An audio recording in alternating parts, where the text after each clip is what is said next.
My name is Sadiq Mustapha. I serve as the program lead of the Tax Justice and Governance Platform in Kano State.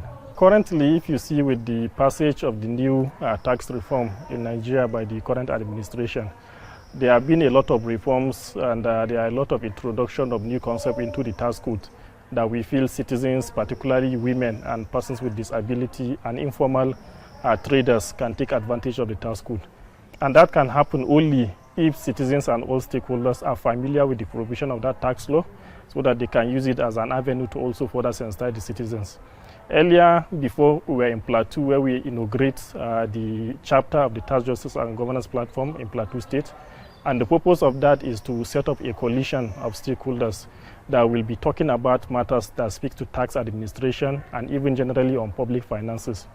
And today, we are doing a 2-day capacity building, particularly on developing a work planning session and a strategic advocacy toolkit, where we will be using it in order to ensure some of the objectives of the platform in terms of awareness creation, tax education, strengthening stakeholders coordination, and more importantly, promoting taxpayers' rights and obligations are strengthened. And that is why this workshop is really crucial. The Tax Justice and Governance Platform is a platform that is established solely dedicated to promoting taxpayers' rights and obligations.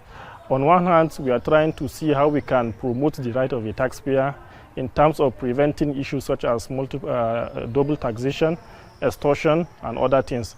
And on one hand, we are trying to see how we can create awareness on the importance of citizens to comply with the relevant tax provision. And this particular platform will be extremely useful to the people of Plateau State, particularly in bridging the gap between the communication between the taxpayers and tax authority.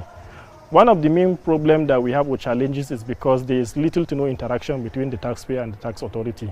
On one hand, the taxpayers have a lot of grievances that relate particularly to the law of the taxation in that particular state. And on the other hand, the tax authority feel the legislation or how they conduct their tax administration is okay. So without communication between the two parties, a lot of issues will be coming up, such as extortion, such as double taxation, and a lot of sentiment will grow.